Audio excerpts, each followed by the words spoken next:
Assalamualaikum warahmatullahi wabarakatuh. Perkenalkan, nama saya Muhammad Rafli. Saya di sini akan menjelaskan tentang Kerajaan Tarumanegara.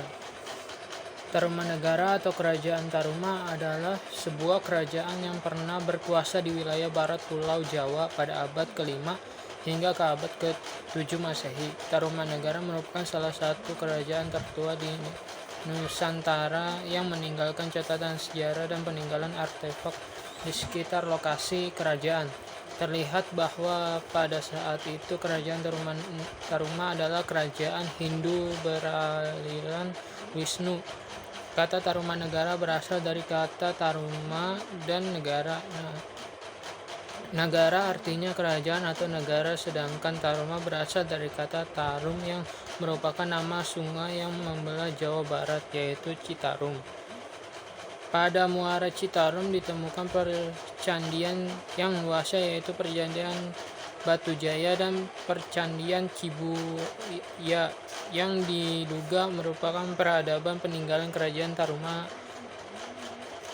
Kerajaan ini didirikan oleh Raja Dirajaguru Jayasinghawarman pada tahun 358 sampai 382 Masehi di tepi Sungai Citarum yang sekarang masuk ke wilayah Kabupaten Lebak, Banten. Raja Jayasinghawarman adalah seorang maharsi atau pendeta yang berasal dari India, tepatnya dari daerah Salankayana. Saat tiba di Jawa Barat, Raja Jayasinghawarman meminta izin kepada Raja Dewawarman ke-8, Raja Kerajaan Salakanagara yang berkuasa masa itu, untuk membuka pemukiman baru. Setelah mendapatkan persetujuan, Raja Jayasinghawarman pun membangun Kerajaan Tarumanegara. Nagara memiliki arti kerajaan atau negara, sementara Taruma atau Nila diambil dari nama Sungai Citarum yang membelah Jawa Barat.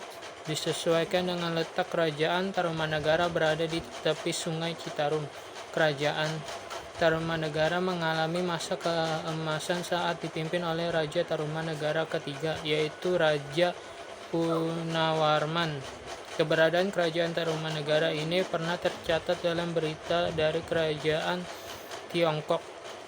Dalam berita tersebut dikatakan bahwa kerajaan Tolomo atau Tarumanegara pernah mengirimkan utusan mereka ke Tiongkok pada tahun 528, 538, dan 666 Masehi untuk kunjungan persahabatan. Kabar lainnya mengenai kerajaan Tarumanegara datang dari Gunawarman, seorang pendeta dari Kashmir, yang mengatakan bahwa agama yang dianut rakyat Tarumanegara adalah Hindu. Raja Jayasinghawarman meninggal dan dimakamkan di tepi sungai di Bekasi, tepatnya di Kali Gomati. Setelah itu tahta kerajaan diganti oleh putra Raja Jayasinghawarman, yaitu Dharmawarman. Sayangnya tidak ada banyak catatan mengenai raja kedua kerajaan Tarumanegara. Masa kejayaan Raja Punawarman memerintah kerajaan Tarumanegara dari tahun 395 sampai 434 Masehi. Dalam sejarah kerajaan Tarumanegara tertulis kemasyhuran kerajaan ini diabadikan dalam prasasti zaman Punawarman mengenai dibangunnya pelabuhan dan beberapa sungai sebagai sarana perekonomian. Pada masa pemerintahan Punawarman, kerajaan Tarumanegara juga memperluas kekuasaan dengan menaklukkan raja-raja kecil di Jawa Barat. Selain itu, pemerintahan di masa Punawarman sangat memperhatikan memelihara aliran sungai seperti pada tahun 410 Masehi. Raja Punawarman memperbaiki Kali Gangga hingga Sungai Cisuba yang terletak di daerah Cirebon. Bahkan di tahun 335 Saka atau 413 Masehi, Punawarman memerintahkan membangun Sungai Sarasah atau Sungai Manuk Rawa, atau sekarang lebih dikenal dengan Sungai Cimanuk. Ia juga memperbaiki aluran Sungai Gomati dan Sungai Chandrabhaga yang sebelumnya pernah dilakukan oleh Raja Dirajaguru kakeknya di tahun 339 Saka atau 417 Masehi. Sungai Gomati dan Sungai Chandrabhaga sendiri menurut para ahli dikenal sebagai Sungai Bekasi sekarang. Terakhir pada tahun 341 Saka atau 419 Masehi, ia juga memerintahkan untuk memperdalam Sungai Citarum yang merupakan terbesar di wilayah Kerajaan Tarumanegara. Di antaranya, keberadaan sungai-sungai ini dapat memperteguh daerah-daerah yang dibangun sebagai daerah kekuasaan Kerajaan Tarumanegara. Masa keruntuhan. Dari ketujuh prasasti tersebut kita bisa menyimpulkan kalau waktu itu di Jawa Barat sudah ada kerajaan yang besar dan makmur, yaitu Kerajaan Tarumanegara. Dalam catatan sejarah, Kerajaan Tarumanegara salah satu contoh kemunduran yang terjadi saat itu.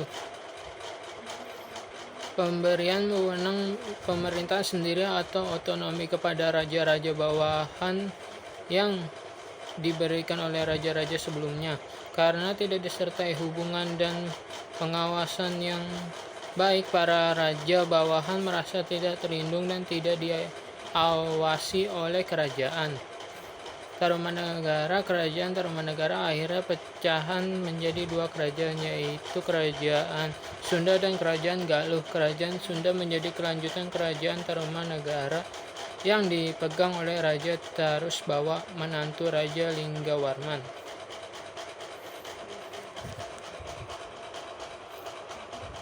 Ada 48 kerajaan daerah dikuasai Tarumanegara. Wilayah meliputi hampir seluruh Jawa Barat mulai dari Banten, Jakarta, Bogor, dan Cirebon. Nama-nama Raja Kerajaan Tarumanegara: 1. Jayasinghawarman berkuasa pada tahun 358 sampai 382 Masehi. Raja Dharmawarman berkuasa dari 382 sampai 395 Masehi.